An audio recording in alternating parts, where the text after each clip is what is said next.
मुझे एक बड़ी पिछले 2-3 दिन से एक बात जो कान में सुनने को मिली कि कांग्रेस के लोगों ने इसको मुद्दा बनाया। ज्यादा तीखा प्रकाश ना पड़े तो महीना भर काला चश्मा लगाना पड़ता। महीने के बाद मैं इसको आप चाहोगे तो मैं हटा दूंगा अपने बात कर करके, क्योंकि पहली बार नहीं हुआ है, ये हमेशा ही होता है। विपुल गोयल जी विधायक है, नरेंद्र गुप्ता चुनाव लड़ाने के लिए, चुनाव जिताने के लिए उनको जी जान से कोशिश कर रहे हैं। आज सब लोग मंच पर थे, सबने अच्छा किया। तोड़ हो रही है कांग्रेसियों में, और जो उनके दीपक बाबरिया वो है प्रभारी, वो एम्स में दाखिल हो गए इस चक्कर में कि उनका विरोध ना झेलना। देखिए अब एम्स में गए या कहाँ गए, लेकिन पर्दे से गायब हो गए हैं। बहुत नेता गायब हो गए, केवल वही नहीं।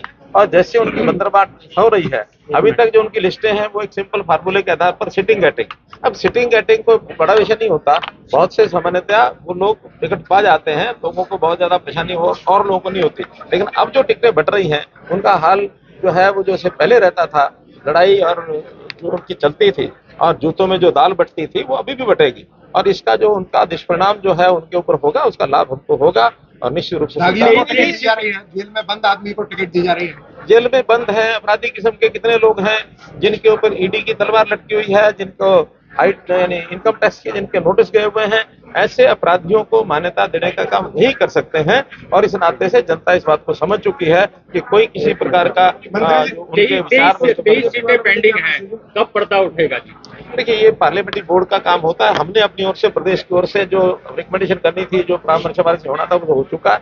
मुझे लगता है कुछ आज कुछ कल ऐसा करके 23 एक साथ भी हो सकती है और 2 बार भी हो सकती है। वो कुछ सीटें ऐसी होती हैं कार्यकर्ताओं के बीच में आपस में देखना होता है, कुछ समीकरण देखने होते हैं, और कुछ कांग्रेस भी क्या करती है थोड़ा लोकतंत्र में ये भी देखना होता है। तो उनकी सीट कब डिक्लेयर होती है अकॉर्डिंगली हम उनसे पहले करेंगे। फरीदाबाद की 2 विधानसभा सीटें अभी बाकी है, क्या देवेंद्र चौधरी का नंबर लग सकता है? वो 23 सीटों के अंदर ही आया है, जो मैंने पहले जवाब दे दिया।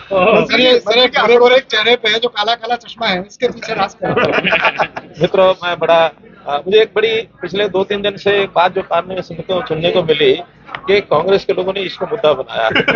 वो कहते हैं हरियाणा में तो सब ठीक ठाक थे, दिल्ली में जाके काला चश्मा लगाना शुरू कर दिया। मैं आपको विनम्रतापूर्वक बता रहा हूँ कि मेरा कैटरेक्ट का ऑपरेशन हुआ है दोनों आंखों का, और डॉक्टर जो है सलाह देते हैं कि भी धूप से और बाकी चीजों से ज्यादा तीखा प्रकाश ना पड़े तो महीना भर काला चश्मा लगाना पड़ता। महीने के बाद मैं इसको आप चाहोगे तो मैं हटा दूंगा, आप नहीं चाहोगे तो मैं लगा दूंगा।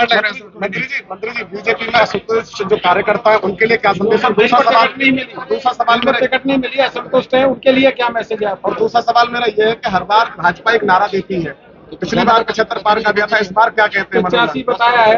मैंने बताया, देखिए इस बार भाजपा हरियाणा में तीसरी बार, ठीक है ना। ये कांग्रेस वाले जो दावा कर रहे हैं कि सरकार ये बना रहे हैं, इनको क्या संदेश देंगे? सवाल तो पूरा हो जाए। कौन सरकार बना रहे हैं? कांग्रेस ने दावा कर रही है। मैंने तो कहा दावा तो सब करेंगे, लेकिन मैंने उनको कारण बता दिया आपको सारे स्पष्ट कि वो सरकार नहीं आ रही है। क्या मैसेज? देखिए असंतुष्ट हमारे अपने जो पार्टी के लोग हैं उसमें हमारा अपना एक संबंध ऐसा है कि उनको बात कर करके, क्योंकि पहली बार नहीं हुआ है, ये हमेशा ही होता है।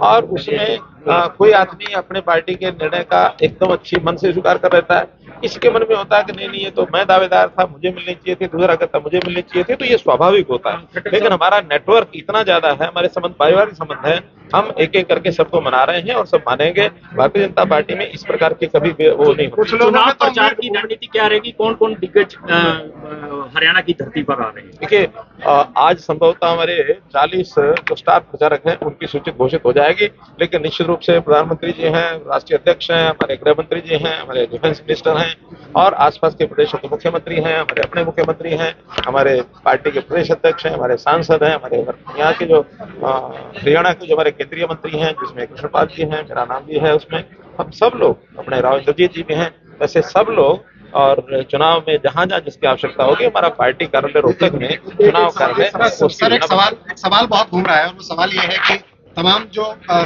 पार्टी में जो बाहर से आए थे उन लोगों के बच्चों को टिकट मिल गई है, तो पार्टी के वफादार कृष्णपाल गुर्जर हैं, ये आमतौर पर मानते नहीं, देखे नहीं हमने। अभी इनके बेटे के लिए जो बात चल रही है, अभी 23 सीटें हमारी बाकी हैं। पार्लियामेंट्री बोर्ड जो निर्णय करेगा वो ठीक है। मंत्री जी एक आखिरी सवाल,